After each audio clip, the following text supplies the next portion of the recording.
Here we go.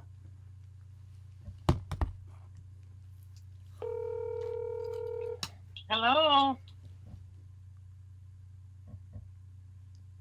Hello. It's Miracle Mom and Michael. It sure is.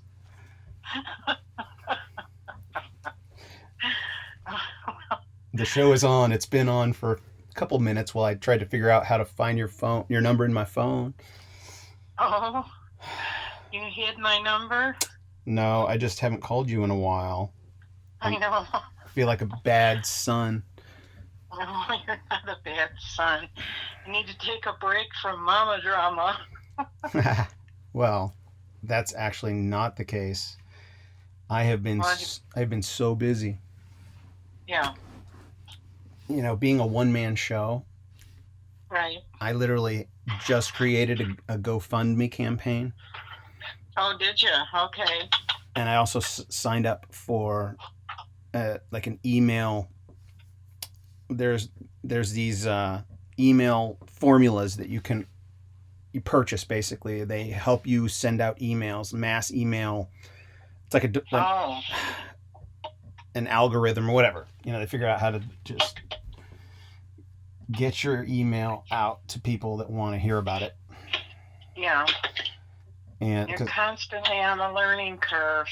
Yeah, well, the technological learning curve is not one that will ever end because technology keeps advancing. But yeah, you have to stay up with it. That's all good because it puts more power into your own hands. If you know how to use technology like this, like broadcasting your image and your voice, you know, like creating something, putting something out into the public square, right? Having discourse, having dialogue and discourse and being involved, and people can see that you're doing it and you're there. It's miraculous. Yeah. Technology is miraculous. Yeah. I get it. So that's why I don't go there. Did you watch the video, what's it called? My Firstborn? Yes, I did. When are you going to read it? I already read it. Oh, you did? Did you post it? No, I posted the before and I wanted to record the after with you. Oh, okay. So this is the after. You're invited into the after video. Oh, great. Okay. So cool. In case you are watching this and you have no idea what I'm talking about, a video I posted yesterday, right?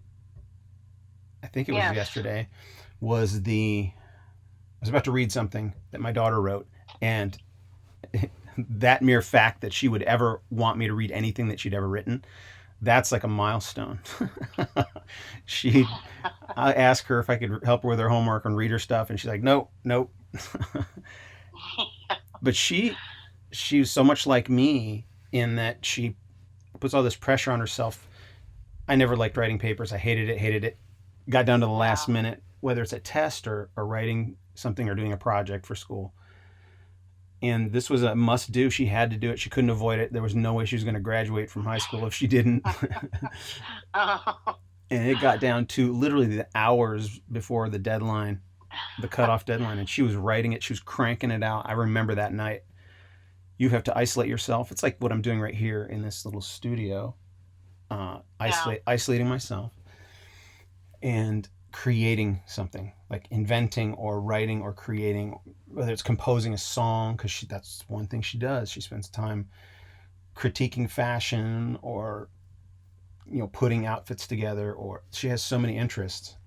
And to have to do this homework thing, she did something. Well, and we are our own worst critics, you know.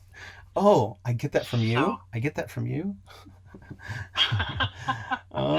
I guess it's in the DNA. Okay, that does make sense now. But I understand where she's coming from. Yeah, she would actually, if she heard you say that, maybe I'll send this video to her. Oh, okay. Yeah, good. So here's my response. If she ever watches this video, that's what I have to consider. We're talking about My Firstborn. I hope Yeah. I hope that she might watch this at some point. Right now, my children are avoiding anything I create. It's like I don't want you reading my writing. I'm not going to bother you with your creative stuff. I'm like, but I want you to watch it. So, in the Well, event, it's one of those things, as you know, when they get older, yep, it all that's the thing. I've already had that. crying, and they'll be saying, "Oh, all these things we say. I wish I could hear his voice one more time." Blah blah blah. Yep. That's coming. Yep. So it's like, ooh, they have no idea. Yeah. And I didn't have any idea, and you didn't have any idea when you were that age either. No. So it's like the understanding that I have of her attitudes and her complaints Yeah. about life, about everything, about me. I'm like, you're gonna survive. I'm gonna say this to her because I think she's gonna watch this because she's gonna survive and watch it maybe at some point. Okay. My firstborn child, I'm talking to you. You are gonna survive and see this, and just as your grandmother just said, are gonna bawl over it because you'll be glad it's here. That Yeah.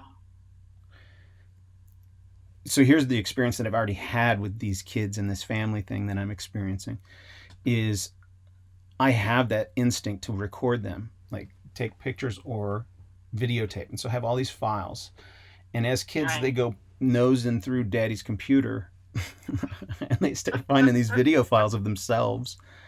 And they have sessions, they have watch sessions and laugh sessions and pick on each other for, oh, I remember when you did that sessions, right?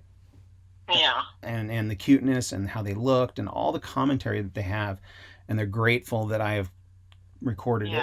And so this is a continuation of that trend for Right. you, my eldest child. And here's your grandmother. I want you, Mom, to be able to read this thing she wrote, but this video, I don't want it to go on too long, is just my comment, my reflection on her writing. So this is the sequel to that other piece. My firstborn is, I don't know what this video is going to be called, but my firstborn is the first video, and I will name this video, and it'll be a pair of videos. It's a before and after of some dude, some guy reading his daughter's final project for school or something. Right. Got it. Number one, she's more like me than any other person on the planet. So I hope she hears that. I mean, she knows it already. And that's an honor. It's like she didn't need to practice a bunch of drafts of this thing. She just formulated it in her mind and then spit it out. Like different people process information differently. I have a friend who's a Pulitzer Prize nominee who's married to a Pulitzer Prize winner. So it's this news reporter couple, and he never writes anything down. He just takes information in, he processes it, and then spits out some amazing piece of literature. Like he's talented. So he doesn't do 15 written drafts. Not at all. He just processes information differently and spits it out differently. Yeah. And she's just like that. And I guess I'm kind of like that. I got all this information I'm processing and we're creating something. So it was grateful to see the quality of content. It gave her confidence instantly when this teacher of hers said, "Oh, can I use this? Can I use this as a sample for every year for students that go through this program? This is how you write a paper. This is how you," like it became the standard. And it was like, oh, it just totally, it's like cured her fear of writing, I hope. Yeah. And it was really good. It's the kind of thing that I said, if you flesh this out some more, make it a little longer, it can be a journal entry, it could be published because you did an actual research paper about something in the fashion industry. And she even named it, like, it's, you have titling something is iconic. If you can really capture the message of your journal article in a few words, in an interesting way, like people are only going to read this if you say something in the title that catches their attention. And her title is like, ooh, this could be an iconic opinion that's highly regarded in the industry at some point. Like the things that you're saying here, she was so level-headed. She presented just facts. She didn't, there was the thing about the fashion industry. You have to think about the garment industry. You have to think about how materials are made, the dyes, there's a whole process to creating those materials that are used in fashion.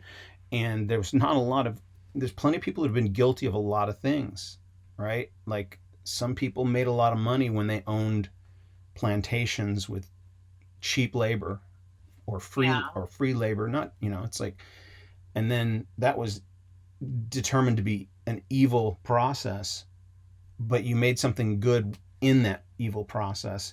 Wasn't that the people were evil? Some of them were. Yeah. Some people were evil that did it. Some people were just a part of this industry, and that's where the material came from. So it's. I wish I had the title with me because I could read it, but maybe What was the class? What was the class? It's like English, like a whole semester of English. You have to do this one.